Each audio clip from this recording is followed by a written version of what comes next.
10-23 ആൾക്കാർ ഒരാൾ വന്നിട്ടുണ്ട്. ഒരു ദിവസം വരെ 10-23 ആൾക്കാർ വന്നിട്ട് അവിടുത്തെ ഒരു ദയനീയ അവസ്ഥ ഉണ്ടല്ലോ. അത് പറഞ്ഞാലൊന്നും ആർക്കും മനസ്സിലാക്കും. ഒരു പെണ്ണ് ഒരാളുടെ മുന്നിൽ തുണിമാറുക എന്ന് വെച്ചാൽ അത് അവളുടെ ഭർത്താവിനും ഉണ്ടായിരിക്കണം. ഒരിക്കലും മറ്റുള്ളവർക്ക് കാഴ്ച വെക്കാനുള്ള ഒരു പെണ്ണ്. എന്നെ സംബന്ധിച്ച് എനിക്ക് ഒട്ടും അംഗീകരിച്ചു കൊടുക്കാൻ പറ്റാത്തൊരു കാര്യമാണ്. വേണ്ട എനിക്കൊന്നും മറിക്കണ്ട, ഒരാവശ്യമില്ല. ഞാൻ എന്തിനില്ല. പക്ഷെ മുഖം മറയ്ക്കാമായിരുന്നു. പക്ഷെ ഈ സംഭവത്തിനെ കുറിച്ച് ഞാൻ നിങ്ങളോട് പറയാം. ഒരു പെൺകുട്ടിക്ക് ജോലിയുടെ വാഗ്ദാനം ചെയ്തിട്ട് അവളെ ഗൾഫിൽ കൊണ്ടുപോയി അവളെ മറ്റേ പരിപാടിക്ക് 23 പേരാണ് ഒരു ദിവസം 23. എങ്ങനെ എനിക്ക് അതിനെക്കുറിച്ച് പറയാൻ പോലും പറ്റുന്നില്ല. അതുകൊണ്ടാണ് ഞാൻ കൂടുതലായിട്ട് പറയാത്തത്. നിങ്ങൾക്ക് ഊഹിച്ചെടുക്കാമെന്ന് മാത്രമേ ഉള്ളൂ. ആ പെൺകുട്ടി ഇപ്പം മാസ്റ്റർ ബ്രെയിൻ എന്ന് പറഞ്ഞ ഒരു ചാനലിനകത്ത് ഇപ്പോൾ ഒരു എക്സ്ക്ലൂസീവ് കൊടുത്തിട്ടുണ്ട്. ഞാൻ തന്നെ ഷോക്കായിപ്പോയി അത് കേട്ട് കഴിഞ്ഞപ്പോഴത്തേക്ക്. ആ പെണ്ണിൻ്റെ മുഖം മറയ്ക്കേണ്ടെന്നാണ് ആ പെൺകുട്ടി പറയുകയും ചെയ്യുന്നത്. പക്ഷെ മുഖം മറയ്ക്കാമായിരുന്നു. വേറെ ഒന്നും കൊണ്ടൊന്നുമല്ല. നീ ഒരു തെറ്റും ചെയ്തിട്ടില്ലെങ്കിലും നിനക്ക് ധൈര്യത്തോടെ എന്ത് വേണമെങ്കിലും പറയുകയൊക്കെ ചെയ്യാം. പക്ഷേ നമ്മുടെ സമൂഹം നീ പറയുന്ന പോലെ നിന്നെ വേറെ രീതിയിൽ കൂടെ കാണും. നിൻ്റെ ഹസ്ബൻഡിനെ വേറെ രീതിയിൽ കൂടെ കാണും. നിൻ്റെ മക്കളെ വേറെ രീതിയിൽ കൂടെ കാണും. നിൻ്റെ അച്ഛനും അമ്മയും ആ ഒരു രീതിയിൽ കാണത്തുള്ളൂ. അത് തൽക്കാലം മുഖം മറച്ച് തന്നെ അത് ചെയ്യാമായിരുന്നു എന്നായിരുന്നു എനിക്ക് പറയാനുള്ള കാര്യം. പിന്നെ അതുപോലെ തന്നെ ഹരിപ്പാട് എന്ന് പറഞ്ഞൊരു സ്ഥലം ഈ പെണ്ണ് പറയുന്നുണ്ട്. എൻ്റെ നാടാണത്. അവിടെ ഏത് പെൺകുട്ടിയാണ് അവിടുത്തെ പെൺകുട്ടികൾ പെട്ടുകിടപ്പുള്ള രീതി സംസാരിക്കുന്നുള്ളൂ. ഞാൻ ഈ ഒരു വാട്സപ്പ് നമ്പർ ഇതുവരെ കോൺടാക്ട് ചെയ്തില്ല. ഞാൻ ഇപ്പോൾ ഈ കണ്ടന്റ് കണ്ട് ഇപ്പം അങ്ങോട്ട് ചെയ്യാൻ പോവാണ്. ഇത് കഴിഞ്ഞിട്ട് ഞാൻ കോൺടാക്ട് ചെയ്യുന്നുണ്ട്. കോൺടാക്ട് ചെയ്ത് കഴിയുമ്പം ഈ പെണ്ണുമായിട്ട് സംസാരിക്കുന്നതിൻ്റെ കാര്യം. കാരണം ഞങ്ങളുടെ നാട്ടിൽ ഏത് പെൺകുട്ടിയാണ് അവിടെ പെട്ടുകിടക്കുന്നത് എന്നുള്ള രീതിയിൽ എനിക്കൊന്നും അറിയേണ്ട ഒരു ആവശ്യം ഉണ്ടായിരുന്നു. കാരണം നാട്ടുകാരനായിട്ട് ഈ വിവരം അറിഞ്ഞിട്ട് നമ്മളത് ചെയ്തില്ല. ഒരു ഇൻഫ്ലുവൻസറായിട്ട് നമ്മളത് ചെയ്തില്ലെങ്കിൽ അത് ഏറ്റവും മോശമായിട്ടുള്ളൊരു കാര്യം തന്നെയാണ്. ഓക്കെ, എന്തായാലും ആ പെൺകുട്ടി പറയുന്ന കാര്യങ്ങളൊക്കെ നമുക്കൊന്ന് കേൾക്കാം. അവിടെ ആ കുട്ടി അനുഭവിച്ച കാര്യങ്ങളൊക്കെ. ഇത് പരമാവധി ഷെയർ ചെയ്തോ. ഇത് ഫേസ്ബുക്കിൽ കാണുന്നവരുടെ ഒറ്റ റിക്വസ്റ്റ് ഉള്ളൂ. ഞാനിപ്പോൾ ഈ പറയുന്ന തൊഴുതുകൊണ്ടിരിക്കുന്ന സമയത്ത് നിങ്ങളത് ഷെയർ അടിക്കുക, എന്നിട്ട് ബാക്കിയിരുന്ന് കാണുക പ്ലീസ്. ഫേസ്ബുക്ക് ആണെങ്കിലും യൂട്യൂബ് ആണെങ്കിലും എവിടെ ആണെങ്കിലും പറ്റുന്ന ആൾക്കാരുടെ അടുത്ത് നിങ്ങളിത് എത്തിക്കുക. ഓക്കെ, അപ്പം അതിനു വേണ്ടി ഒന്ന് ലൈക്കും കൂടെ കൊടുത്തോ, ആൾക്കാരുടെ അടുത്ത് എത്താൻ വേണ്ടിയാണ്. ഓക്കെ, എന്തായാലും നമുക്ക് വീഡിയോ കാണാം. എൻ്റെ മുഖം ഒന്നും മറക്കണ്ട. ഞാൻ പറഞ്ഞു നാളെ സമൂഹത്തെ അഭിമുഖീകരിക്കുള്ളതാണെന്ന് പറയുമ്പോഴും അതൊക്കെ വളരെ കൂളായിട്ട് നേരിട്ടൊരു സ്ത്രീയാണ്. കാരണം ഇത് ലോകം അറിയണം. ഇങ്ങനെ ഒരുപാട് സ്ത്രീകൾ ഗൾഫിൽ കുടിയും കിടപ്പോൾ എന്നുള്ള കാര്യം പറഞ്ഞപ്പോൾ ശരിക്കും പറഞ്ഞാൽ ഞാനും പറഞ്ഞു ശരി. ആ തൻ്റെ ഇടത്തോടെ കാണിച്ച മനസ്സിന് ഒരുപാട് നന്ദി നമ്മൾ പറയുകയാണ്. ശരിക്കും പറഞ്ഞാല് തൻ്റെ ഇടത്തോട് വെളിപ്പെടുത്താൻ പോവുകയാണ് അല്ലേ? ആ ഞെട്ടിക സത്യം. ഒരു മുഖം മറയ്ക്കണ്ട, ഒന്നും വേണ്ട. നാളെ സമൂഹം എങ്ങനെ പ്രതികരിക്കുന്നുള്ള ഒന്നുമില്ല. ഞാൻ എന്നെ എങ്ങനെ വിലയിരുത്തുന്നു മാത്രം ഞാൻ ചിന്തിക്കുന്നത്. സമൂഹം അല്ലല്ലോ എന്നെ വിലയിരുത്തുന്നത്. സമൂഹം നല്ല രീതിയിലായിരുന്നെങ്കിൽ ഒരിക്കലും ഈ ഒരു അവസ്ഥ എനിക്ക് വരത്തില്ലായിരുന്നു. അപ്പൊ എന്തായാലും നമ്മള് ആ കാര്യങ്ങൾ ചോദിക്കുമ്പോഴത്തേക്ക് ഇച്ചിരി എന്താണ് അവിടുത്തെ പലപ്പോഴും നമുക്ക് അറിയത്തില്ല അവിടെ എന്താ സംഭവിക്കുന്നുള്ളൂ. അത് അഞ്ചു തുറന്നു പറയാൻ പോവാണ് അല്ലേ? എനിക്ക് അതിനുള്ള എല്ലാ കാര്യങ്ങളും അതിനുവേണ്ടി എല്ലാ തെളിവുകളും ഞാൻ ശേഖരിച്ചിട്ടാണ് ഞാനിപ്പോ നിങ്ങളുടെ മുന്നിൽ വന്നേക്കുന്നത്. ഞാൻ ഒന്നും ഇല്ലാതെ നിൽക്കുന്ന ഒരു വ്യക്തിയല്ല. എന്താണ് ഇതിനകത്തൊക്കെ പിന്നുള്ള കാര്യങ്ങൾ ഞാൻ അറിഞ്ഞും പഠിച്ചും വെച്ചിട്ടാണ് ഞാനിപ്പോ ഈ സംസാരിക്കാൻ നിൽക്കുന്നത്. അതുകൊണ്ട് എനിക്ക് പേടിയില്ല. എനിക്ക് നേരെ ആരും എന്ന് പറയുന്നത് എങ്ങനെ നേരിടുന്നുള്ള കാര്യത്തിൽ എനിക്ക് ഉറപ്പുണ്ട്. ഒരു കമന്റിന്റെ പുറത്ത് പോലും ഞാൻ ഒരിക്കലും നടരാൻ പോകത്തില്ല. അല്ലെങ്കിൽ അത് ഡിലീറ്റ്, നിങ്ങൾ ഇപ്പൊ ചെയ്ത വീഡിയോ ഡിലീറ്റ് ചെയ്താൽ ഒരിക്കലും ചെയ്യത്തില്ല. ഞാൻ ഇതിന് എത്രമാത്രം എന്നെ കൊണ്ട് ഒരിക്കലും ഇല്ല. മറ്റുള്ളവർ എന്നെ എങ്ങനെ കാണുമെന്നല്ല. ഞാൻ സ്വയം വില കൊടുക്കണം. എന്നാൽ മാത്രമേ എനിക്ക് മറ്റുള്ളവരുടെ മുന്നിൽ എന്നെ കാണിക്കാൻ പറ്റത്തുള്ളൂ. ചെറിയ പ്രായത്തില് ഈ ഒരു സെക്സ് വർക്ക് ചെയ്യേണ്ട അവസ്ഥ വരുന്നുള്ളതാണ് അല്ലേ? ശരിക്കും കേട്ടുകേൾവില്ലാത്ത സംഭവമാണ്. എന്താണ് ഞാൻ ഈ ഒരു വീഡിയോയുടെ താഴെ കുറച്ച് കമന്റ്സ് കണ്ടിട്ടുണ്ടായിരുന്നു. അവൾ അന്ന് സുഖത്തിന് വേണ്ടി പോയി 2000-3000 ഒക്കെ എടുത്ത് അവളെ കീഴി വെക്കാമെങ്കിൽ അവൾക്കൊരു കുഴപ്പമില്ലായിരുന്നുള്ള രീതിയിലാണ് അങ്ങനെ കുറെ ആൾക്കാർ കമന്റ് ഇട്ടിട്ടുണ്ട്. ആദ്യം തന്നെ എനിക്ക് അവർക്കൊരു മറുപടി കൊടുക്കാനുള്ള ഒരു കാര്യം എന്താണെന്ന് വെച്ചാൽ, ഇതുപോലുള്ള സ്ഥലങ്ങളിലൊക്കെ ചെന്ന് കഴിയുമ്പോൾ പെൺപിള്ളേർ പെട്ടുപോകും. അവിടെ സൈലൻസിനാണ് അവിടെ പ്രാധാന്യം. അത് നിങ്ങൾ ചിന്തിക്കണം. നേരെന്ന് പറഞ്ഞൊരു പടം ഉണ്ടല്ലോ മോഹൻലാലിൻ്റെ, അത് കാണുന്നവർക്ക് അത് മനസ്സിലാക്കാൻ പറ്റും. സൈലൻസ്. അല്ലെങ്കിൽ ആ ഒരു സ്ഥലത്ത് ചെന്ന് കഴിഞ്ഞിട്ട് നിങ്ങളൊന്ന് ആലോചിച്ചത് പോയേ വല്ലതും പറ്റിക്കഴിഞ്ഞാലോ അങ്ങനെ ചിന്തിച്ചു നോക്കണം. പിന്നെ അതുപോലെ തന്നെ മലയാളികളോട് തന്നെ വന്നിട്ട് കാര്യങ്ങളൊക്കെ തുറന്നു പറയുന്നു. 7-8 പേര് സഹായിക്കുക എന്നിട്ട് ചെയ്ത് ബാക്കിയുള്ളവന്മാർ വന്നിട്ട് കാര്യം സാധിച്ചിട്ട് പോകുമായിരുന്നു. ഒന്ന് ആലോചിച്ച് നോക്കിയേ. കഷ്ടം. ജീവിക്കാൻ വേണ്ടിയാണ് അവരൊക്കെ ഓടി പോയത്. ഇവിടെ ആരാണ് രഞ്ജിനെ അവിടെയൊക്കെ കൊണ്ടുവന്നത്? ഗൾഫിൽ കൊണ്ടുവന്നത് താരയാണ്. എന്നിട്ട് അവിടെ ചെന്ന് കഴിഞ്ഞപ്പോഴത്തേക്ക് ആദ്യം പറഞ്ഞു വെച്ചാൽ ക്ലീനിങ് ആണ് മറ്റാ പറഞ്ഞത്. ഒന്ന് കണ്ണടച്ചു കൊടുത്താൽ മതി. അപ്പൊ അവളെ പറഞ്ഞ രീതി വെച്ച് നോക്കുമ്പോഴത്തേക്ക് എനിക്ക് അത്രയും അങ്ങോട്ട് ചിന്തിച്ചെടുക്കാനുള്ള കഴിവില്ലായിരുന്നു സെക്സിന്റെ ആണെന്നുള്ള കാര്യം. അവിടെ ചെന്ന് കഴിഞ്ഞപ്പോഴാണ് ഇങ്ങനെയുള്ള കാര്യങ്ങളാണെന്ന് വളരെ കഷ്ടം. ഞാനൊരു മൈക്രോ ഫിനാൻസ് വർക്ക് ചെയ്യുന്ന സമയത്താണ് എനിക്ക് ഇങ്ങനെ കാര്യം പറയുന്നത്. അത് കഴിഞ്ഞ് അവള് പോയി കഴിഞ്ഞ 6 മാസം കഴിഞ്ഞ ശേഷമാണ് ഞാൻ ഇവിടുന്ന് പോകുന്നത്. കുടുംബത്തെ രക്ഷപ്പെടുത്തുമ്പോൾ ആ സെക്സ് ആക്കിയ രീതിയിലല്ല ഞാൻ പോയത്. ഒരു ഉണ്ടായിരുന്നു ഡീറ്റെയിൽസ് എന്റെ ഇരിപ്പുണ്ട്. അവര് എനിക്ക് അവിടെ ഒരു ഓഫർ അയച്ചു വന്നു. അങ്ങനെയാണ് ഞാൻ ഇവിടുന്ന് ചെല്ലുന്നത്. ചെന്നിട്ടും ഞാൻ എന്റേതായ നേരായ വഴിക്ക് പോയിട്ടും എനിക്ക് അവിടെ ചെന്നപ്പോ അനുഭവപ്പെട്ടത് ഈ സെക്സ് ഈ ആയുർവേദം ഞാൻ ആദ്യമായിട്ട് ചെയ്ത് അറിയുന്ന വെച്ചാൽ അമൃത ആയുർവേദ കോളേജ് അതൊക്കെയാണ്. എന്റെ അമ്മായിയമ്മ അവിടെയാണ് ജോലി ചെയ്തത്. അപ്പൊ അങ്ങനെയാണ് അറിവ് എനിക്കുള്ളൂ. അപ്പൊ അതിന്റെ മറവിൽ അവര് സെക്സ് 100 ദറംസ് വെച്ച് വാങ്ങിച്ചിട്ട് അകത്ത് കയറി സെക്സ് ആവശ്യപ്പെട്ടു. അത് മലയാളികൾ ഏറ്റവും കൂടുതലും മലയാളികളാണ്. അതും എനിക്കറിയാവുന്നതും എന്റേതായ പരിചയം ഒരുപാട് ആൾക്കാരും അത് വീടിന്റെ അടുത്തുള്ള പല ആൾക്കാരും ഉണ്ടായിരുന്നു. പക്ഷെ ആ സമയത്തൊക്കെ ഞാൻ കരുതി എന്നെ രക്ഷിക്കും, എന്നെ രക്ഷപ്പെടുത്തും എന്നൊക്കെ. പക്ഷെ ശരിക്കും പെട്ടു. എന്ന് വെച്ച് കഴിഞ്ഞാൽ അവിടുന്ന് എങ്ങനെ രക്ഷപ്പെടണം, ഫോണൊക്കെ ഉണ്ടെങ്കിലും അവരുടെ അണ്ടറിലായിരുന്നതല്ലേ. എങ്ങനെ രക്ഷപ്പെടണം, എന്ത് ചെയ്യണമെന്നൊന്നും അറിയത്തില്ലായിരുന്നു. ഒരുപാട് ആൾക്കാരോട് ഞാൻ പറഞ്ഞു, ഞാൻ ഇങ്ങനെ ജീവിച്ചൊരു പെൺകുട്ടിയല്ല, നിങ്ങൾ എന്തെങ്കിലും ചെയ്തു തരാൻ പറ്റുമോ. എന്നിട്ട് മനസ്സാക്ഷിയുള്ള കുറച്ച് ആൾക്കാർ മാത്രമേ ഉള്ളായിരുന്നു എന്നെ അവിടുന്ന് മാറ്റി ഒരു നല്ല സേഫായ സ്ഥലത്ത് നിർത്തുകയും എന്നിട്ട് അവിടുന്ന് തന്നെ വന്ന് ഓരോ ആൾക്കാരും പിന്തുടർന്ന് പുറമെ വന്ന് പിന്തുടർന്ന് അവർക്കും പേടിയായി പോയി. കാര്യം ഇത് നടത്തുന്ന ആൾക്കാർക്കും പേടിയായി പോയി. ഞാൻ ദുബായ് ദൈറയിലാണ് ഏറ്റവും കൂടുതലും. പക്ഷെ ദൈറ മാത്രമല്ല, അവിടെ അജ്മാൻ, ഷാർജയിൽ എനിക്കങ്ങനെ അറിയത്തില്ല, അജ്മാൻ അങ്ങനെയുള്ള ഒരുപാട് സ്ഥലങ്ങളിൽ സ്പായുടെ മറവിലും അതുപോലെ ഫ്ലാറ്റുകളിലും ഒക്കെയാണ്. ഫ്ലാറ്റുകൾ ഇങ്ങനെ ഫാമിലി താമസിച്ചിട്ട് ഫ്ലാറ്റുകളിൽ ഇങ്ങനെ റൂമൊക്കെ എടുത്തിട്ട് അവിടെ ആണുങ്ങളെ വിളിച്ചു വരുത്തി. അത് കൂടുതൽ വരുന്ന മലയാളികളാണ് വരുന്നത്. അതാണ് എന്റെ ഒരു വൈചിത്രം അല്ലേ. അപ്പൊ ഈ മലയാളീസ് ശരിക്കും സെക്സ് ചെയ്യാൻ വേണ്ടി മാത്രമേ വരുന്നത്. അപ്പൊ എന്നിട്ട് വേറെ എന്താ അർത്ഥമല്ലേ. അപ്പൊ വരുമ്പോഴത്തേക്ക് ഇത് അവസ്ഥ പറയുമ്പോഴത്തേക്ക് എനിക്ക് ഒരു 7 പേരുണ്ടായിരുന്നു. ആ ആൾക്കാരാണ് എന്നെ രക്ഷിച്ചത്. എന്നെ എന്റേതായ രീതിയിൽ ഇവരോടൊക്കെ പറയൂ. അവരോട് പറയും. ഞാൻ ഓൾറെഡി ഒരു പറഞ്ഞു വെച്ച് കഴിഞ്ഞാൽ ആൾക്കാർ വരും പൈസ വാങ്ങിച്ച് നമ്മുടെ റൂമിനകത്തോട് കയറുമ്പോഴത്തേക്ക് അകത്ത് ചെല്ലുമ്പോഴത്തേക്ക് നമ്മളോട് ആവശ്യപ്പെടുന്ന ഡ്രസ്സ് കൂടാനൊക്കെ. പക്ഷെ എന്നെ സംബന്ധിച്ച് എനിക്ക് അതിനൊരു താല്പര്യമില്ല. പക്ഷെ ഞാൻ ആദ്യമേ എന്റെ കാര്യങ്ങളൊക്കെ പറഞ്ഞു, എന്റെ അടുത്തൊന്ന് വരുന്നതാണ് ഇന്നതാണെന്നൊക്കെ പറഞ്ഞപ്പോഴത്തേക്ക് അതിനകത്ത് 7 മനുഷ്യർ മാത്രമേ ഉള്ളായിരുന്നു. അത് കേട്ടിരുന്നിട്ട് എന്നെ ഹെൽപ്പ് ചെയ്ത് അവിടുന്ന് രക്ഷപ്പെടുത്തി എന്നെ മാറ്റിയത്. ബാക്കി എല്ലാവരും എന്നെ ഉപയോഗിക്കുക തന്നെ ചെയ്തിട്ടുണ്ട്. ഒരു കാരണമില്ല. കാര്യം ആ സമയത്ത് എനിക്ക് എനിക്ക് എന്റെ ജീവൻ നിലർത്തുക എന്നുള്ളതല്ലാതെ അതിന് തയ്യാറായി കൊടുക്കാൻ വരാതെ വേറെ ഒരു ഓപ്ഷൻ എന്റെ മുന്നിൽ ഇല്ലായിരുന്നു. കാര്യം എനിക്ക് 2 മക്കളുണ്ട്, ഒരു മോളും ഒരു മോനും ഉണ്ട്. എനിക്കൊരു കുടുംബമുണ്ട്. ഞങ്ങൾ ട്വിൻസ്, എന്നെ പോലെ ഒരാളും കൂടെ ഉണ്ട്. പിന്നെ ചേച്ചിയുണ്ട്, അച്ഛനമ്മ, അവരെയൊക്കെ നോക്കുക ഞാൻ സമയം വരെ മുഖം മറിച്ചിട്ട് തന്നെ ചെയ്യാമായിരുന്നു. ഇപ്പം മോനും മോളും ഉണ്ടെന്ന് ഇവർ തന്നെ പറയുകയും ചെയ്തിട്ടുണ്ടായിരുന്നു. ഇതൊക്കെ നിങ്ങൾ ആലോചിക്കേണ്ട ഒരു കാര്യം എന്ന് വെച്ചാൽ പിള്ളേരിറങ്ങി നടക്കേണ്ടതാണ്. നാളെ ഒരു PTA മീറ്റിങ്ങോ കാര്യങ്ങളോ ഒക്കെ ആയിട്ട് അമ്മ സ്കൂളിൽ ചെല്ലുമ്പോൾ ഒന്ന് ആലോചിച്ച് നോക്കും. നിങ്ങളുടെ ഒരു സഹോദരി ഉണ്ട്, അവരും ടീൻസാന്ന് പറയുന്നത്. ഏകദേശം നിങ്ങളെപ്പോലെ തന്നെ ആവണമുണ്ടോ കാണാനാ. അവരൊക്കെ സമൂഹത്തിന് ഇറങ്ങി നടക്കുന്നതിൻ്റെ കാര്യങ്ങളൊന്ന് ആലോചിച്ച് നോക്കും. പല ആൾക്കാരും പറയും തീരെ വനിതയെന്നൊക്കെ പറയുകയൊക്കെ ചെയ്യും. നിങ്ങൾ പറയുന്ന പോലെയല്ല. കമൻറ്റിനകത്ത് നമുക്ക് ബൂസ്റ്റ് തരാനും നെഗറ്റീവ് വരാനും ഒരുപാട് ആൾക്കാരുണ്ട്. പക്ഷേ സമൂഹത്തിൽ ഇറങ്ങി നടക്കുമ്പോൾ ഉള്ള കാര്യം ഒന്ന് ആലോചിച്ച് നോക്കേ. സിംഗപ്പണ്ണ എന്നൊക്കെ പറയുന്നതുകൊണ്ട് സിനിമയ്ക്കകത്തൊക്കെ കിടന്ന് പറയുകയൊക്കെ ചെയ്യും. പക്ഷേ ഇത് നമ്മുടെ നാട് കേരളമാണ്. അവിടെ ചില കാര്യങ്ങളൊക്കെ നമ്മൾ ഉദ്ദേശിക്കുന്ന പോലല്ല. ഇപ്പം സിനിമയ്ക്കകത്ത് ക്ലൈമാക്സിലെ മുഖമൊക്കെ ഇങ്ങനെ മറയ്ക്കാതെ സ്ട്രോങ് ആയിട്ട് പോകുന്നതൊക്കെ കാണിക്കുകയൊക്കെ ചെയ്യും. പക്ഷേ ഈ റിയാലിറ്റി വേറെയാണ്. സത്യത്തിലാണ് ഉള്ള കാര്യം ഞാൻ പറയാമല്ലോ.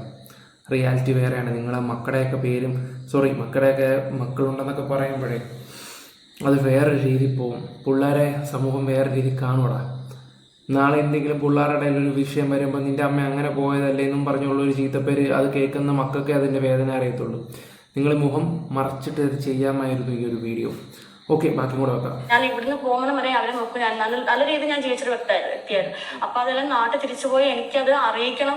എന്നെപ്പോലെ ഒരുപാട് ഇവിടെ അവിടെ നിന്നിട്ട് ഞങ്ങളെ കൊണ്ട് രക്ഷിക്കുമെന്നും പറഞ്ഞ് ഓരോരുത്തർ പറയുമ്പോൾ എന്ത് ചെയ്യണം. കൂടുതൽ മലയാളീസ് അതിനകത്ത് അറിഞ്ഞു വരുന്ന ആൾക്കുണ്ടോ. അത് നമ്മുടെ അമ്മയുടെ പ്രായമുള്ള ആൾക്കാരൊക്കെയാണ് അവിടെ നിൽക്കുന്നത്. അവർക്കൊന്നും ഒരു കുറ്റബോധം ഇല്ല. അവിടെ മകനാണോ വരുന്നത് അല്ലെങ്കിൽ എന്താ ആങ്ങളെ ഒന്നും നോക്കാതെ അവർക്ക് എല്ലാം ഈസി ആയിരുന്നു. എല്ലാവർക്കും പല അബുദാബിയിലും പലയിടത്തും തന്നെ കൊണ്ടുപോയിട്ടുണ്ടായിരുന്നു. എൻജോയ് ചെയ്യുന്നവരുണ്ട്. അവിടെ ആദ്യമൊക്കെ ചെല്ലുന്നവർക്ക് ഇവര് പോസ്റ്റ് ഒക്കെ ഇടുന്ന വെച്ച് കഴിഞ്ഞാൽ ഞങ്ങളുടെയൊക്കെ നമ്പർ വാങ്ങിച്ച് ഒരു സേവ് ചെയ്ത് തരും. എന്നിട്ട് പോസ്റ്റ് ഒക്കെ ഇടുന്ന വെച്ച് കഴിഞ്ഞാൽ ന്യൂ മല്ലു കമ്മിങ് എന്നൊക്കെ പറയണം. അപ്പോഴത്തേക്ക് പുതിയ ആളുകൾ പെണ്ണുങ്ങൾ വന്നു പറഞ്ഞ് കുറെ ആമ്പിള്ളേർ ഇങ്ങനെ വരും. ടിപ്പൊന്നും അല്ല, ടിപ്പായിട്ടൊന്നും തരത്തൊന്നുമില്ല. ഇവർ അതിന്റെ അവിടെ നിർത്തിക്കുന്ന ആൾക്കാരുണ്ട്. അവിടെ ഗേറ്റ്മാൻമാരായിട്ടൊക്കെ. പക്ഷെ അവരും ഇതിനകത്ത് നിരപരാധികളാണ്. കാര്യം എന്ന് വെച്ച് കഴിഞ്ഞാൽ അവർക്ക് അറിയത്തില്ല അകത്ത് എന്താ നടക്കുന്നതെന്ന്. അവരും ഇപ്പൊ നമ്മളെ പോലെ ഓരോരോ വീടിന് കഷ്ടപ്പാടുകൊണ്ട് വരുന്നതാണ്. അവർ ചെയ്യാന്ന് പറയുന്നില്ല, നമ്മുടെ അവസ്ഥകൾ മനസ്സിലാക്കി നിൽക്കുന്നവരാണ്. പക്ഷെ ഇതിന്റെ മെയിൻ ആൾക്കാരെന്ന് വെച്ച് കഴിഞ്ഞാൽ ഒരു ഫ്ലാറ്റ് എടുത്തിടുക, അത് ഒരു 2 ജോലിക്കാരെ നിർത്തുക, അത് ഇങ്ങനെ സെക്സ് വർക്ക് എടുക്കാൻ വേണ്ടി പെമ്പിളരെ കൊണ്ടുവരിക, എന്നിട്ട് അതിന് ഓണറുകൾ പ്രത്യേകം മാറി താമസിക്കുക. അതാണ് അവർ ചെയ്യുന്നത്. വൈകുന്നേരം എല്ലാം കഴിഞ്ഞിട്ട് പൈസ വാങ്ങാൻ വേണ്ടി മാത്രമാണ് ഓണർമാർ വരുന്നത്. അത് ആ നിൽക്കുന്ന അത്രയും ആൾക്കാർ നിരപരാധികളാണ്. അവർക്കൊന്നും ചെയ്യാൻ പറ്റത്തില്ല. കാര്യം നാളെ അവർ ചിന്തിക്കുമ്പോഴും നാളെ ഇതിനകത്ത് ഞങ്ങൾ കുടുങ്ങി പോകുന്ന ഒരു പേടി കൊണ്ടാണ് അവരും ഒന്നും മിണ്ടാതെ നിൽക്കുന്നത്. ഞാൻ എന്നെ അവർ അബുദാബി കൊണ്ടുപോയിട്ടുണ്ട്, അതേപോലെ അജ്മാന്, പിന്നെ ദേറ, അജ്മാൻ തന്നെ 2-3 സ്ഥലങ്ങൾ കൊണ്ടുപോകും. ഇഷ്ടംപോലെ മലയാളി പെമ്പിളമ്മ, ഹരിപ്പാട് വരെയുള്ള കുറെ പെമ്പിള്ളേർ, എനിക്ക് അറിയാവുന്ന ആൾക്കാർ വരെ ഇഷ്ടംപോലെ കണ്ടാലും പറയാൻ. ഞാൻ ഹരിപ്പാടുകാരനാണ് കേട്ടോ, ഞാൻ ഹരിപ്പാടുകാരനാണ്. നമുക്ക് നോക്കാം, ഈ നമ്പറിൽ വിളിച്ചിട്ട് ഇയാളുമായിട്ടൊന്ന് സംസാരിച്ചിട്ട് ഈ പെണ്ണുമായിട്ടൊന്ന് കോൺടാക്ട് ചെയ്യാൻ പറ്റുവാണെങ്കിൽ നമുക്കത് നോക്കാം. ഹരിപ്പാട് ഏത് സ്ത്രീകളാണെന്നൊന്നും അറിയണമല്ലോ. അവരെ കുറിച്ച് പറയുന്നത് യാതൊരു മടിയില്ല. ഇപ്പൊ ഞാനത് പറയുക തന്നെ ചെയ്യും. കാര്യം എന്ന് വെച്ച് കഴിഞ്ഞാൽ ഈ പറയുന്ന അവരോട് ചിന്തിച്ചിരുന്നെങ്കിൽ ഒരു പക്ഷേ എനിക്ക് അതിന് മുന്നേ അവിടെ നിന്ന് രക്ഷപ്പെടായിരുന്നു. പക്ഷെ അവരൊക്കെ അതൊരു മാതിരി നല്ല ജോലി എന്ന രീതിയിൽ എൻജോയ് ചെയ്യുമ്പോഴത്തേക്ക് എനിക്ക് എന്താ ചെയ്യാൻ പറ്റുന്നത്? അവരെ രക്ഷിക്കത്തില്ല നമ്മളെ. അവർക്കൊക്കെ പൈസ മതി. പൈസയുടെ അതിനകത്ത് എത്ര രൂപ കിട്ടുന്നുള്ള കാര്യം നല്ല രീതിയിൽ അവർക്കറിയാം. ഇഷ്ടംപോലെ പൈസ ഉണ്ടാക്കാൻ പറ്റും. പക്ഷെ ഉണ്ടാക്കുന്നത് അവിടെ തന്നെ ഉണ്ടാക്കി. ഞങ്ങളുടെ ഈ ആലപ്പുഴ ജില്ലയിൽ നിന്ന് ഇഷ്ടംപോലെ ആൾക്കാർ, എനിക്ക് അറിയാവുന്ന ആൾക്കാർ വന്നിട്ടുണ്ടായിരുന്നു. പരിചയം പറഞ്ഞ ഇവിടെ എന്റെ ചേച്ചി ഫ്ലിപ്കാർട്ടിൽ അറിയുന്നില്ല. ആ ചേട്ടനൊക്കെയാണ് എന്നോട്, പിന്നെ അവരൊക്കെ അങ്ങനെ എന്നെ അറിയുന്ന അങ്ങനെയാണ്. ചേച്ചി ഇങ്ങനെ ഫ്ലിപ്കാർട്ടിൽ സാധനം വാങ്ങുന്ന ഒരു ചേട്ടൻ ഉണ്ടായിരുന്നു. ആ ചേട്ടൻ അങ്ങനെ അവിടെ വന്നപ്പോൾ ചോദിച്ചു അനിയത്തിയല്ലേ എന്നൊക്കെ ചോദിച്ചു. ഞാൻ പറഞ്ഞ ആണ്, എന്നെ എങ്ങനെ അറിയാം. അപ്പൊ ആ പുള്ളിയോട് വരുമ്പോഴൊക്കെ ഞാൻ കണ്ടു. പക്ഷെ അപ്പോൾ മാസ്ക് വെച്ചിട്ടുണ്ട്. അപ്പൊ എനിക്ക് മനസ്സിലാവില്ലായിരുന്നു. അപ്പം ഞാൻ അവിടെ വന്നിട്ട് മോളെ കണ്ടിട്ടുണ്ട്. അങ്ങനെയൊക്കെയാണ് എന്റെ കാര്യങ്ങൾ ഓരോരുത്തരായിട്ട് അറിയാനൊക്കെ തുടങ്ങിയത്. പിന്നെ അല്ലാണ്ട് അവിടെ കുറച്ച് ആൾക്കാരും അതുമല്ല അവിടെ നിന്ന് ഞാൻ അജ്മാനിൽ ഒരു ഫ്ലാറ്റിൽ പെട്ടുപോയപ്പം അവിടെ നിന്ന് ഒരു ഗൈഡ്മാൻ ഉണ്ടായിരുന്നു. ആ പുള്ളിക്കാരൊക്കെ ഉൾപ്പെട്ടായിരുന്നു എന്നെ അവിടുന്ന് മാറ്റുകയൊക്കെ ചെയ്യുകയൊക്കെ ചെയ്തു. അവിടെ ഞാൻ വർക്കൗട്ട് ബന്ധപ്പെട്ട് അവിടെ ഒരു 3-4 മാസത്തോളം എനിക്ക് നിൽക്കേണ്ടി വന്നിട്ടുള്ളൂ. പക്ഷെ അത് കഴിഞ്ഞ ശേഷം ഞാൻ അവിടെ സേഫ് ആയിരുന്നു, കുഴപ്പമില്ല. പക്ഷെ അത് കഴിഞ്ഞിട്ട് എന്നെ മനഃപൂർവ്വം അറിഞ്ഞ് വീണ്ടും അതിലോട്ട് നല്ല ജോലി എന്ന് പറഞ്ഞ് ഇവിടുന്ന് ഒമാനിലോട്ട് വിളിച്ചിട്ട്, അത് എന്താ നമ്മുടെ ഈ ഹോസ്റ്റലിൽ വാർഡന്റെ വേക്കൻസി എന്ന് പറഞ്ഞ് വിളിച്ച് വെച്ചിട്ട് അവിടെ ചെന്നപ്പോഴും അതല്ല. അവിടെ ഒമാനിലും ഈ പറയുന്ന ഓരോരോ രാജ്യങ്ങളിലും ഉണ്ട്. ഒമാൻ, ദുബായ്, അങ്ങനെയുള്ള പല പല കൺട്രികളിലും ഇങ്ങനെ നിർബന്ധിക്കും. കാര്യം എന്ന് വെച്ച് കഴിഞ്ഞാൽ നമുക്ക് അവര് പറയുന്ന വെച്ച് കഴിഞ്ഞാൽ ഇപ്പൊ നമ്മുടെ കയ്യിൽ നിന്ന് പൈസ വാങ്ങിച്ചിട്ടൊന്നും അല്ലല്ലോ ഇവരാണ് നമ്മളെ കൊണ്ടുപോകുന്നത്. നമ്മുടെ പാസ്പോർട്ട് എല്ലാം വാങ്ങിച്ചിട്ട് ഇവര് നമ്മളെ അവിടെ കൊണ്ടുപോയിട്ട് അവർ പറയുന്നത് നിങ്ങളുടെ വിസിറ്റിന്റെ ടിക്കറ്റിന്റെ പൈസ നിങ്ങൾ തരണം, ജോലി തരണം, അല്ലെങ്കിൽ ഇങ്ങോട്ട് പോകാൻ പറ്റത്തില്ല, പോലീസ് അങ്ങനെ ചെയ്യും, ദുബായ് പോലീസ് അങ്ങനെയാണ് ഇങ്ങനെയാണ് പേടിപ്പിച്ച് നിർത്തിയും. അപ്പൊ നമ്മൾക്ക് ഈ ദുബായ് പോലീസിനെ കുറിച്ച് അറിവെന്നൊക്കെ വെച്ചാൽ നമ്മളിങ്ങനെ ഫോൺ, ഇൻസ്റ്റാഗ്രാമിലൊക്കെ ഓരോ വാർത്തകൾ കണ്ട് അപ്പൊ ആ ഒരു ബഹുമാനം കൊണ്ട് നമ്മളേക്ക് അവരൊക്കെ അങ്ങനെ ആയിരിക്കും എന്ന് കരുതിയിട്ടാണ്. പക്ഷെ അതെനിക്ക് മനസ്സിലാകുന്ന വെച്ചാൽ എന്റെ വിസിറ്റ് തീർന്നിട്ട് ഞാൻ 2 കളിപ്പിച്ചിട്ട് ഞാൻ അലൈൻ പോലീസ് സ്റ്റേഷൻ ചെന്ന് കംപ്ലൈന്റ് കൊടുത്തു. എന്റെ വിസിറ്റ് തീർന്നു.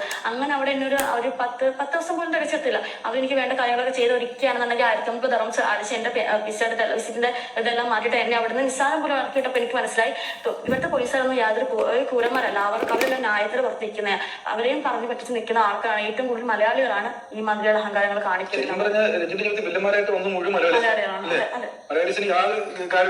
ആദ്യമൊക്കെ ഇവർ വന്നപ്പോൾ ഞാൻ വിചാരിച്ചു എല്ലാ കാര്യങ്ങൾക്കും ഓരോരോ ഇത് കാണുമല്ലോ, സമയം എടുക്കാം, ഞാൻ വെയിറ്റ് ചെയ്തു. പക്ഷെ പിന്നെ എനിക്ക് മനസ്സിലായി എന്തായാലും ഒരു പെണ്ണ് ഇങ്ങനെ പെട്ട് കിടക്കുമ്പോഴത്തേക്ക് ഇത്രയും സമയം എന്തായാലും വേണ്ടി വരത്തില്ല, അതും മാസങ്ങളോളം വേണ്ടി വരത്തില്ല. അപ്പൊ അതൊക്കെ ഇതെല്ലാം അറിഞ്ഞുള്ള പരിപാടിയാണെന്നുള്ള കാര്യം എനിക്ക് അപ്പോഴാണ് മനസ്സിലായത്. ഞാനവരൊക്കെ വിശ്വസിച്ചു പോയി. നമ്മള് തൊട്ടടുത്തുള്ള ആൾക്കാരല്ലേ, ആ ഒരു മൈൻഡിലാണ് നമ്മള് അവര് ഇന്നലെ നാളെങ്കിലും ഒന്നര രക്ഷപ്പെടുത്തുന്ന ഒരു രീതി ഇരുന്നത്. ഇങ്ങനെ പെട്ടുപോയാൽ സാധാരണ ആരും ക്യാമറയ്ക്ക് പറയുന്നത് അപൂർവമാണ്. പറയാന്ന് വെച്ച് കഴിഞ്ഞാൽ ഇപ്പൊ അത് പറയാന്ന് വെച്ചാൽ ഞാൻ ഇങ്ങനെ ജീവിക്കാൻ ആഗ്രഹിച്ച പെണ്ണല്ല. ഒന്നാമത്തെ കാര്യം, ഞാൻ കുഞ്ഞിലെ മുതലേ എന്റെ വീട് എന്റെ കുടുംബം എന്ന് പറഞ്ഞ് ജീവിച്ച് ഞാൻ നല്ല അൻസലൊരു ജോലി, ഇൻഡസ് ബാങ്കിലെ മൈക്രോ ഫിനാൻസ് നല്ലൊരു ജോലി ഞാൻ ജീവിച്ച പെൺകുട്ടിയാണ്. 1.5 വർഷത്തോളം ഞാൻ അവിടെ വർക്ക് ചെയ്തത്. ആ വർക്കിന്റെ സമയത്ത് ഞാൻ അവിടുന്ന് എക്സാംസ് ഇറങ്ങുന്ന സമയത്ത് എന്റെ സാറന്മാർ നേരിട്ട് തിരിച്ചു മേடம் ഇറങ്ങണോ എന്നൊരു വാക്ക് വെച്ച് അപ്പോഴും അനിയത്തെ കല്യാണം കഴിപ്പിക്കണം, വീട് അല്ലെങ്കിൽ പുതിച്ച് പണിയണം, ആ ഒരു ആഗ്രഹമാണ് കയറിയത്. അപ്പൊ അവിടെ ചെന്നിട്ട് ഞാൻ തെറ്റുകാരിയായിട്ടാണ് തിരിച്ച് നാട്ടിൽ വന്നേക്കുന്നത്. ഇവിടെ വന്നിട്ട് ഇവിടുത്തെ ഒരു നിയമവും പോലീസുകാരും പോലും എനിക്ക് വേണ്ടിയിട്ടുള്ള ഒരു കാര്യങ്ങളും ചെയ്തിട്ടില്ല. അവർക്കൊരു വാർത്ത കിട്ടി ആ സമയത്ത് അവർക്ക് കൊണ്ടുനടക്കാൻ വേണ്ടിയുള്ള ഒരു ഹൈലൈറ്റ് അത്രയും അവർ കണ്ടിട്ടുള്ളൂ. പക്ഷെ എന്നെ സംബന്ധിച്ച് എനിക്ക് എന്റെ ഒരു മോളുണ്ട്, എനിക്ക് ആ നാളെ അത് അവിടെ ഭാവിയെ ബാധിക്കുന്നതാണ്. അപ്പൊ ഞാൻ മറിഞ്ഞിരുന്നിട്ട് ഞാൻ ചെയ്ത അല്ലെങ്കിൽ എന്റെ ഭാഗത്ത് തെറ്റുണ്ട്, അത് അന്വേഷിക്കണമായിരുന്നു, ആ പോകണം. അപ്പൊ ആ തെറ്റ് മനസ്സിലാക്കി അത് പുറലോകം അറിയിക്കാന്ന് എന്റെ ഉത്തരവാദിത്തം. അത് മാത്രമല്ല എന്നെ പോലെ ഒരുപാട് പെൺപിള്ളേർ അവിടെ എപ്പോഴും പെട്ടുകിടപ്പുണ്ട്, ഈ സമയത്തും പെട്ടുകിടപ്പുണ്ട്. അപ്പോൾ ആ പെണ്ണുങ്ങളുടെ കാര്യത്തിൽ ഒരു തീരുമാനം എടുക്കണം. പിന്നെ ചേച്ചിയുടെ മക്കളുടെ കാര്യങ്ങളൊക്കെ പറയുകയൊക്കെ ചെയ്യുന്നുണ്ട്, സംഭവമൊക്കെ ഓക്കെയാണ്. പക്ഷേ ഇതുകൊണ്ട് എല്ലാം കഴിയുമെന്നാണ് ഉറപ്പ്. നാളെ അവിടെയൊക്കെ ഒരു ആലോചന വരുമ്പം അമ്മ ഇങ്ങനെ ആയിരുന്നു എന്നുള്ള രീതിയിൽ നാട്ടുകാർ നാളെ സംസാരിക്കരുത്. ആ ഒരു കാര്യം ഓർക്കുമ്പോൾ എനിക്ക് നല്ല വിഷമവും കാര്യങ്ങളുണ്ട്. ഇപ്പം ഏതൊക്കെ പെണ്ണുങ്ങൾ പെട്ട് കിടപ്പുണ്ട് അത് കണ്ടുപിടിക്കണം. അതും ഒന്നും അറിയാതെ പോയി ഇപ്പോഴും കുടുംബത്തിന് വേണ്ടിയിട്ട് കഷ്ടപ്പെടുന്നത്. അതും ഈ അച്ഛനമ്മമാരുടെ കൂടെ തെറ്റുകൊണ്ട് തന്നെ മക്കൾ എവിടെയൊക്കെ പോകുന്നുള്ള കാര്യം ആരും അന്വേഷിക്കുന്നില്ല. അത് മാത്രമല്ല, അവിടെ വരുന്ന ഓരോ ആൺപിള്ളേരും പെൺപിള്ളേർ കൊടുക്കാൻ വേണ്ടി വരുന്നതല്ല, അവർക്ക് കുടുംബമുള്ളതല്ലേ. എങ്ങനെയെങ്കിലും രക്ഷപ്പെട്ട് പോട്ടെ എന്ന് പറഞ്ഞാൽ അവർ 100-200 കൊടുത്ത് അവിടെ വരുന്നത്. അതിനകത്ത് ആരും എല്ലാവരും ഒരാൾ പെണ്ണ് സ്നേഹത്ത് ഓടുന്നില്ല. അതെനിക്ക് അവിടെ വന്ന അനുഭവം മാത്രമാണ്. അപ്പൊ അവർക്കൂടെ അത് ലാസ്റ്റ് വരുന്ന ആണുങ്ങളുടെ മണ്ടൊക്കെ വരുന്നത് ആണുങ്ങൾ കാരണമാണ്. എല്ലാവരും മൊത്തം സ്ത്രീ സമൂഹത്തെ മാത്രമേ പൊക്കി പറയത്തുള്ളൂ. പക്ഷെ എന്നെ സംബന്ധിച്ച് ഞാൻ പറയുന്നത് വെച്ചാൽ ആൺപിള്ളേർ കാരണമാണ് എല്ലാ പെണ്ണിനും രക്ഷപ്പെട്ട് പോകുന്നത്. ആണുങ്ങളുടെ ഇത് കഴിവുകൊണ്ട് മാത്രമാണ് ഞാനൊരു രക്ഷപ്പെട്ടത്. ഒരു പെണ്ണിനെ കഴിവുകൊണ്ടല്ല ഈ രക്ഷിച്ചാക്ക തന്നെ ഉപയോഗിച്ചിട്ടില്ല. അല്ലെങ്കിൽ പെണ്ണുങ്ങൾ അവിടെ എവിടെയും പാരകളൊക്കെ തന്നെ അപൂർവമായിട്ടുള്ള ആരെങ്കിലും നിന്ന് അന്നേരം അവർ തന്നെ പറയുന്നത് നിങ്ങൾ കേട്ടല്ലോ, രക്ഷപ്പെടുത്താൻ ശ്രമിച്ചവരാരും അവരെ ഉപയോഗിച്ചില്ല എന്നുള്ള രീതിയിലാണ്. ആണുങ്ങളായിട്ട് ഏറ്റവും കൂടുതലും പെണ്ണുങ്ങളാണ് ഇതിനകത്ത് അതിന്റെ മെയിൻ ആയിട്ട് ആൾക്കാർ നിൽക്കുന്നത്. ആലപ്പുഴയും എല്ലാ ജില്ലകളിലും ഓരോരോ ആൾക്കാരുണ്ട്. അപ്പൊ ഇതുപോലെ ഒരുപാട് സ്ത്രീകൾ ഇങ്ങനെ പെട്ട് കിടക്കുന്നുണ്ട്. അതുകൊണ്ടാണ് ധൈര്യം കൂടും മുഖം പോലും മറക്കണ്ട എന്ന് പറഞ്ഞു അല്ലേ? മുഖം മറക്കണം? വേണ്ട, എനിക്കൊന്നും മറക്കണ്ട, ഒരാവശ്യമില്ല. ഇല്ല, ഞാനിപ്പോ ഒരുപാട് ആൾക്കാർ വിളിച്ചാലും ഞാൻ കൊടുക്കുന്ന മറുപടിയും കൊടുക്കും. കാര്യം പുറലോകം അറിയണമെന്നുള്ള എന്റെ കൂടെ ആവശ്യമാണ്. എന്റെ എനിക്ക് മോളൊരു മോളുണ്ട്, ഒരു നാളെ വളർന്നു വരും. നാളെ അവർക്ക് ഒരു അവസ്ഥ വന്നു കഴിഞ്ഞാൽ അന്ന് ഞാൻ കുറച്ച് സങ്കടപ്പെട്ട് വരും. ഞാൻ അന്ന് അത് തുറന്ന് പറഞ്ഞിരുന്നെങ്കിൽ എന്റെ മക്കൾക്ക് ഒരു അവസ്ഥ വരത്തില്ലല്ലോ. അപ്പം എന്നെ പോലെ ഞാൻ വളർത്തുമ്പോൾ ഒരുപാട് അച്ഛനമ്മമാർ ഈ പ്രായത്തിലുള്ള കുഞ്ഞുങ്ങളെ വളർത്തുന്നുണ്ട്. ഒരുപാട് സ്വപ്നങ്ങൾ കണ്ടിട്ട് ഞാൻ സ്വപ്നങ്ങളൊക്കെ ഒരു നിസ്സാര സമയം കൊണ്ട് അവരെല്ലാം അടിച്ചാൽ ഞാനിപ്പോ ഇവിടെ കല്യാൺ സൈസ് ജോലിക്ക് കയറിയായിരുന്നു. പക്ഷെ ഇപ്പം കുറച്ച് നാളുകൊണ്ട് അറിയട്ടെ, കുഴപ്പമില്ല. ഞാനിപ്പോ എവിടെ ജോലി ചെയ്യുന്നാലും ഞാൻ എന്റെ പാസ്റ്റ് ഓൾറെഡി പറഞ്ഞിട്ട് ഞാൻ ജോലി ചെയ്യാറുള്ളൂ. കാരണം എന്നെ കുറിച്ച് ഒരാള് മറ്റുള്ളവർ പറഞ്ഞറിയുന്നതിനെക്കാട്ടി നല്ലത് ഞാൻ പറഞ്ഞറിയാനാണ് ഞാൻ ആഗ്രഹിക്കുന്നത്. അറിയാത്തതല്ല, അല്ല അറിഞ്ഞിട്ട് ആരും അറിയാത്ത നടക്കുന്നതാണ്. ഇങ്ങനെ ധൈര്യപൂർവ്വം വന്നേക്കുന്ന ഇയാൾ മാത്രമേ ഉള്ളൂ. അപ്പൊ അത് പലരും മൂടി വെക്കും. പക്ഷെ ധൈര്യപൂർവ്വം പറയുന്നു അല്ലേ? അത് നാളെ സമയത്ത് തെറ്റാൻ തോന്നിയല്ലോ? ഒരിക്കലും തോന്നത്തില്ല. കാരണം ഞാൻ അറിഞ്ഞു വെച്ച് ചെയ്ത തെറ്റല്ല. ഇതൊക്കെ തെറ്റാണ്. കാരണം എന്ന് വെച്ച് കഴിഞ്ഞാൽ ഒരു പെണ്ണ് ഒരാളുടെ മുന്നിൽ തുണിമാറുക എന്ന് വെച്ചാൽ അത് അവളുടെ ഭർത്താവിനുമില്ലായിരിക്കണം. ഒരിക്കലും മറ്റുള്ളവർക്ക് കാഴ്ചവെക്കാനുള്ള ഒരു പെണ്ണ് എന്നെ സംബന്ധിച്ച്. ഓക്കെ, അപ്പൊ ഇതിന് എന്താന്ന് വെച്ചാൽ നമ്മളെ കൊണ്ട് ചെയ്യാൻ പറ്റുന്ന കാര്യങ്ങൾ നമ്മളും ചെയ്യും. ഇത് നിങ്ങൾ പരമാവധി ആൾക്കാരുടെ അടുത്ത് ഷെയർ ചെയ്യാൻ ശ്രമിക്കുക. ഇത് ചെയ്യാമെന്നുള്ളതെന്ന് വെച്ചാൽ ഇവർ കുറച്ച് സ്ഥലം ഒക്കെ പറയുന്നത് ആലപ്പുഴയിൽ നടന്നൊരു സംഭവമാണ്. അപ്പം എല്ലാ ജില്ലകളും ഇതുപോലുള്ള ഏജൻറ്റ് ചെയ്യുന്ന കുറേ ആൾക്കാരൊക്കെ ഉണ്ട്. ഈ ആയുർവേദത്തിൻ്റെ പേരും പറഞ്ഞിട്ട് ചെറിയ കോഴ്സൊക്കെ ചെയ്തിട്ട് ചില പിള്ളേരൊക്കെ പോയി പെട്ടുപോകാൻ ഇപ്പോഴല്ലേ കാര്യങ്ങളൊക്കെ മനസ്സിലാവുകയൊക്കെ ചെയ്യുന്നത്. എന്തായാലും നമുക്കത് പുറത്തു കൊണ്ടുവരാൻ പറ്റത്തില്ല. ഈ ഹരിപ്പാട് നമ്മുടെ നാട്ടിലെ പെണ്ണുങ്ങൾ അവിടെ പെട്ട് കിടക്കുന്ന കാര്യം ഓർക്കുമ്പോഴാണ്. അപ്പോൾ അതിന് ഈ നമ്പറിൽ വിളിച്ച് കാര്യങ്ങളൊന്ന് തിരക്കി കഴിഞ്ഞിട്ട് ബാക്കി എങ്ങനെയാണെന്ന് വെച്ചാൽ നിങ്ങളോട് പറയുന്നതായിരിക്കും. ഓക്കെ, അപ്പം എല്ലാവരും ഒന്ന് വീഡിയോ ഒന്ന് പരമാവധി ഷെയർ ചെയ്യുക, ഒന്ന് സബും ചെയ്ത് വെച്ചോ. നമുക്കിതിൻ്റെ ബാക്കിയും കൂടെ കാര്യങ്ങളായിട്ട് വരാം. Bye, love you all guys.